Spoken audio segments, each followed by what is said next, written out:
Hello students, today we will discuss about sample method. What is the meaning of sample method? So sample method is that method in which data is collected about the samples on a group of items taken from the population for examinations and conclusions are drawn on their basis. Sample method एक वो method है विच data, जहाँ की जो datas होते हैं इस collected, जो कलेक्ट किए जाते हैं अबाउट द सैम्पल, किसके बारे में, सैम्पल के लिए, ऑन अ ग्रुप, किसमें से, ग्रुप में से, ऑफ आइटम के, taken from the population, from for examination, किसके लिए, एग्जामिनेशंस के लिए, एंड कंक्लूजन्स के लिए, are drawn on their basis. मतलब कि जिस पर्पस से हमने क्या किए हैं वहाँ से लिया है, उस बेसिस से, उस पर्पस के लिए या उस एग्जामिनेशन कंक्लूजन्स के लिए जब ग्रुप में से क्या किया जाता है, कुछ ही सैंपल को सिलेक्ट किया जाता है, तो क्या कहलाता है, सैम्पलिंग मेथड। फॉर एग्जांपल कि एक डॉक्टर है, वो क्या करेगा, अगर उसे क्या चाहिए, हमारी इन्फॉर्मेशन चाहिए, कोई डिजीज़ है, हमें कोई बीमारी है, तो उस सिचुएशंस में वो क्या करेगा, हमारे ब्लड का क्या लेता है, सैंपल्स। ऐसा तो नहीं कि कंप्लीट ब्लड ले लेता है, क्या करता है, केवल ब्लड का सैंपल लिया, मतलब कि जो कंप्लीट जो ब्लड है हमारा, वो क्या हो गया, ब्लड हमारा पॉपुलेशन हो गया, कंप्लीट ब्लड पॉपुलेशन है। उस पॉपुलेशन में से उसने क्या किया, फ्यू ड्रॉप्स ऑफ ब्लड ली हैं, वो फ्यू ड्रॉप्स ऑफ ब्लड क्या है, सैंपल है, और उसी के बेस के ऊपर वो क्या निकालेगा, फाइनल कंक्लूजन्स निकालेगा कि हमें क्या बीमारी है, या फिर हम ये चाहते हैं कि हम ये पता लगाना चाहते हैं कि हमारा ब्लड ग्रुप क्या है, तो उसके लिए वो किससे मेथड से हो जाएगा, सैम्पलिंग मेथड से ही पॉसिबल हो जाएगा। सैम्पल मेथड है जो मोस्टली आज के टाइम में हम क्या करने लगे, इसको ज़्यादा से ज़्यादा यूज़ करने लग गए हैं। जैसे कि एक एग्जांपल मैंने तुम्हें सैम्पल मेथड कॉन्सेप्ट बताया था, तब भी बताया था कि जब हमारे पास क्या है कि 1 बाउल राइस हैं, तो हम उस राइस में से कुकड और नॉट कुकड के लिए क्या करते हैं, स्पून में से 2 या 3 हमने राइसेस लिए, उसमें से चेक करेंगे कि उसको पुश कर कर कि वो कुकड हैं या फिर नॉन कुकड हैं। तो वहाँ हम कौन सा मेथड यूज़ कर रहे हैं, सैम्पलिंग मेथड का हम क्या कर रहे हैं, वहाँ यूज़ कर रहे हैं। अब है नेक्स्ट हमारा कि सूटेबिलिटी ऑफ सैम्पल मेथड की, जो सैम्पल मेथड है ये सूटेबल कहाँ हो सकता है। तो first is the size of population is very large, जहाँ पॉपुलेशन का साइज कैसा है, लार्ज है वहाँ सूटेबल है। क्यों, क्योंकि हमें कंप्लीट पॉपुलेशंस की क्या करनी है, अगर जानकारी लेनी है तो उस सिचुएशंस के अंदर हमें क्या करना होगा कि सैम्पलिंग मेथड का यूज़ करना होगा। कि अगर हमें क्या करना है कि मुझे ये जानना है कि कंप्लीट 11th क्लास के अंदर कि बच्चों की हाइट क्या है, मुझे ये जानना है, तो मैं 1 या 2 बच्चों को खड़ा करके देखूंगी कि हाँ ये एवरेज हाइट इनकी ये होगी। ऐसा तो नहीं कि एक बच्चे मुझे उसी तुरंत ही क्या देना, जवाब देना कि सभी का क्या बता सकूं, एवरेज हाइट बता सकूं। तो मैंने किस चीज़ का यूज़ कर लिया, सैम्पलिंग मेथड का मैंने यूज़ कर लिया। A very high degree of accuracy is not needed, जब ये लगे कि मुझे डाटाज की एक्यूरेसी की कोई ज़रूरत नहीं है, कि जो डाटाज है मुझे एक बार डाटा मिल जाए, एक्यूरेसी ज़रूरत नहीं है, सिर्फ डाटा मेरे पास इंफॉर्मेशन ही होनी चाहिए, तो मैं किस चीज़ का यूज़ कर सकती हूँ, सैम्पलिंग मेथड का यूज़ कर सकती हूँ। फिर intensive examinations of diverse item is not required, जब क्या हो, उनकी इंटेंसिव एग्जामिनेशन मतलब आंतरिक जानकारी की ज़रूरत आपको ना हो, किसके, diverse item is not required, तो ये ज़रूरत ना हो आपको कि मुझे इनका क्या करना, बहुत गहराई से इस चीज़ को जानना है, ये ज़रूरी ना हो, तो आप सैम्पलिंग मेथड का यूज़ कर सकते हो। When different unit of the universe are broadly similar to each other, जहाँ पर आपको लगे कि यहाँ पर क्या है कि जो डिफरेंट यूनिट्स हैं यूनिवर्स के अंदर वो कैसी हैं, ब्रॉडली सिमिलर मतलब एक जैसी हैं, तो हर आइटम को क्या करना, कैलकुलेट करना जरूरी नहीं है। फॉर एग्जांपल आप एक सोसाइटी में जाते हो, वहाँ के स्टैंडर्ड ऑफ लिविंग को आप देखते हो, सपोज वहाँ पर कंपनी ने फ्लैट अलॉट किए हुए हैं अपने एम्प्लॉइज़ को, और वहाँ पर सारा क्या है, एचआर डिपार्टमेंट रहता है। मैं कहूँ सारा कौन सा एचआर डिपार्टमेंट के पर्सन्स रहते हैं, सभी की सैलरी कैसे सिमिलर है, तो मुझे क्या लगेगा, और उनका मुझे क्या जानना है, लिविंग स्टैंडर्ड ऑफ लिविंग जानना है, तो मैं क्या अंदाजा लगा सकती हूँ, इस कंपनी के सारे क्या एम्प्लॉयज़ हैं, कंपनी सभी को क्या देती है, सेम सैलरी देती है, तो सभी का जो स्टैंडर्ड ऑफ लिविंग है कैसे होगा, बेटर, क्योंकि जो फ्लैट भी किसी अलॉट किए हुए हैं, कंपनी ने अलॉट किए हुए हैं, तो मुझे वहाँ से 1 या 2 पर्सन्स की मैं बारे में जानकारी लूँगी, मैं कंप्लीट सोसाइटी का क्या कर सकती हूँ, इन्वेस्टिगेशंस कर सकती हूँ। अब इसकी मेरिट्स क्या होंगी? Merits of sample method, sample method में फर्स्ट मेरिट्स है इकोनॉमिकल। जो ये मेथड होता है कैसा होता है? इकोनॉमिकल। इकोनॉमिकल का मतलब है लेस टाइम कंज्यूमिंग है, ठीक है, नो मनी वेस्ट, कि यहाँ पर लेस टाइम कंज्यूमिंग, यहाँ पर बहुत कम टाइम कंज्यूम होता है। क्यों? क्योंकि केवल कुछ आइटम की स्टडी की जाती है, not study of entire population. Entire population की स्टडी नहीं की जाती, केवल की स्टडी की जा रही है, केवल और केवल कुछ ही आइटम्स की या यूनिट्स की स्टडी की जा रही है। तो कैसा? इकोनॉमिकल है।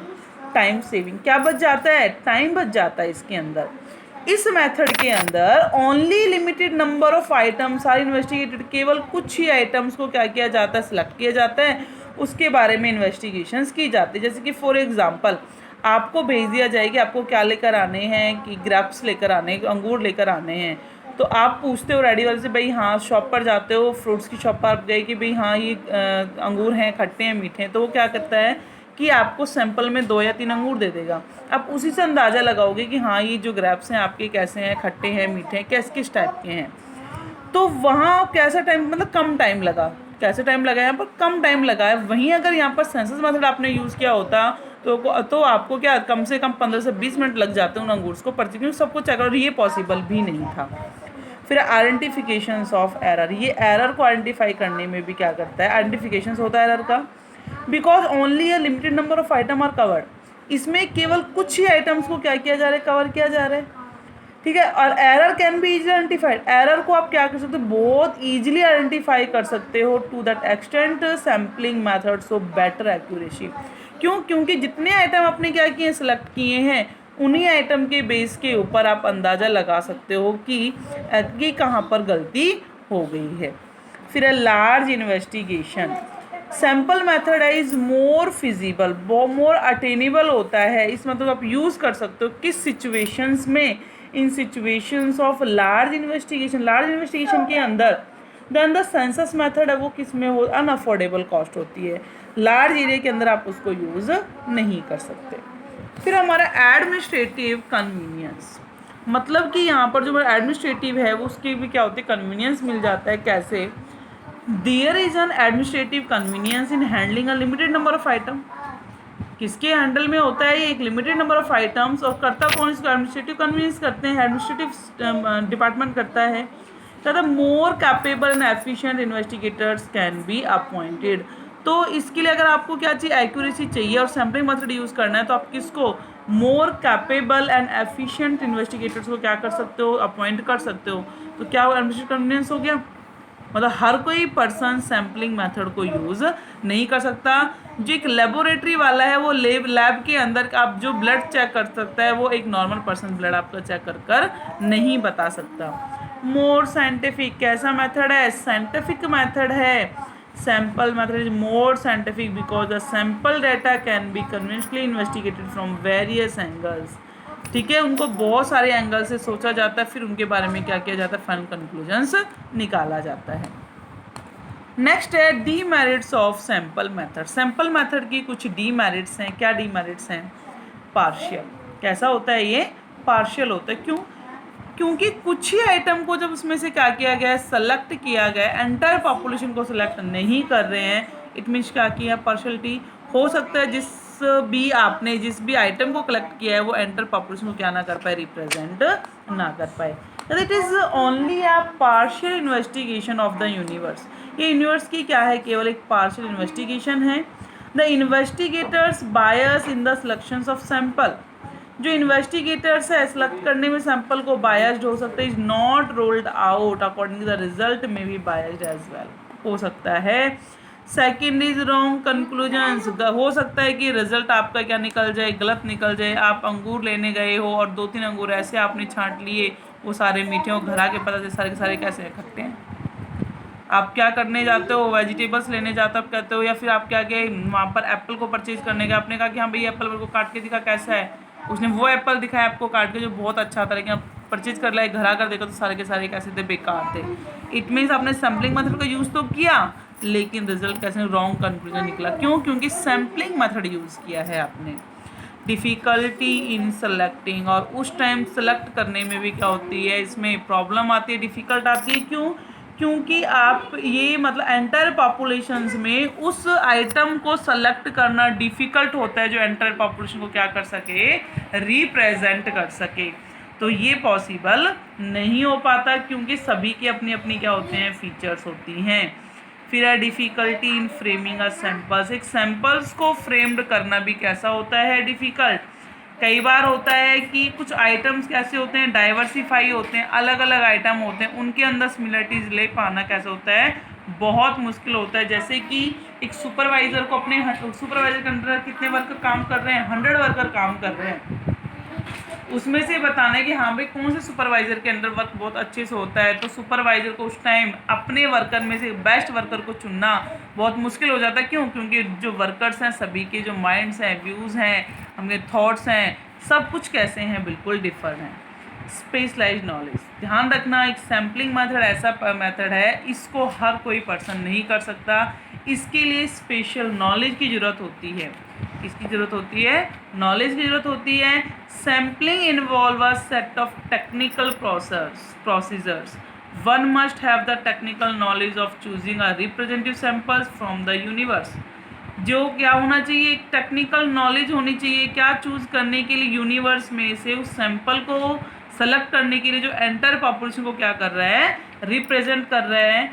पर्सन्स, लोग who are well versed with an all technique, जो लोग कैसे होते हैं, वेल वर्स्ड होते हैं, मतलब उसके बारे में सारी इन्फॉर्मेशन जानते हैं, वो take sampling are not easily available. मतलब all the techniques who are well versed होते हैं with all the techniques of sampling are not easily available. ऐसे क्या नहीं होते, वो ईजिली अवेलेबल नहीं होते।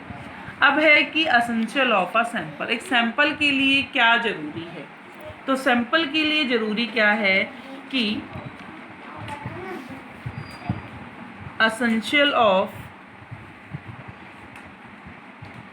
सैंपल, सबसे पहले है रिप्रेजेंटेटिव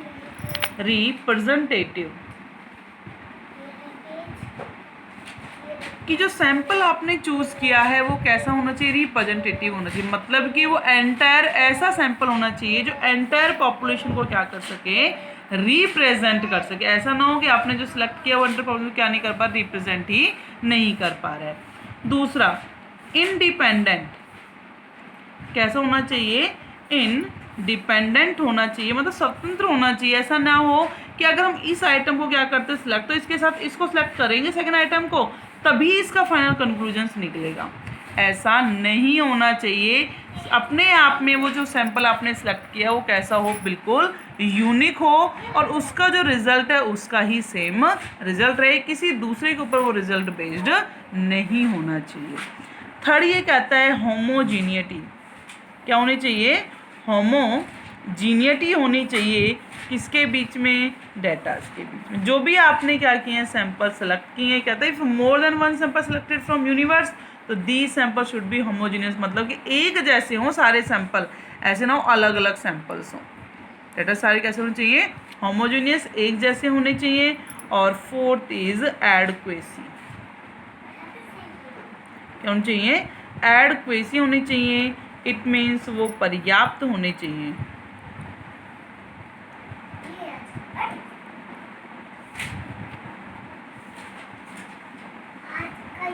पर्याप्त मतलब कि जो डेटाज हैं वो कैसे हों, जो सैंपल आपने सेलेक्ट किया वो एडुकेट हो, मतलब ना तो बहुत ज़्यादा हो ना ही बहुत कम हो, ना ही बहुत ज़्यादा हो ना ही बहुत कम। जैसे कि आपने क्या किया, किसी भी लेबोरेटरी ने आपका क्या लिया, ब्लड लिया है, इतना भी ब्लड ना ले कि आप चक्कर खा के वहीं गिर जाओ, कि फिर आपको उठना बस की ना हो, या फिर इतना भी कम ना ले जिस बीमारी के लिए आपने क्या कराया, अपना ब्लड चेक कराना चाह रहे, वो बीमारी का पता ही ना लग पाए। इट मीन्स एडुकेट होना चाहिए। जैसे कि फिक्स किया हुआ है कि जब भी क्या किया जाएगा, ब्लड चेक किया जाता है तो 3 to 4 ड्रॉप्स ब्लड की ली जाती है, तो वो कैसी एडुकेट है, मतलब कि पर्याप्त है। तो सैंपल सेट करते हुए भी कैसे होना चाहिए, कंप्लीट एडुकेट होना चाहिए।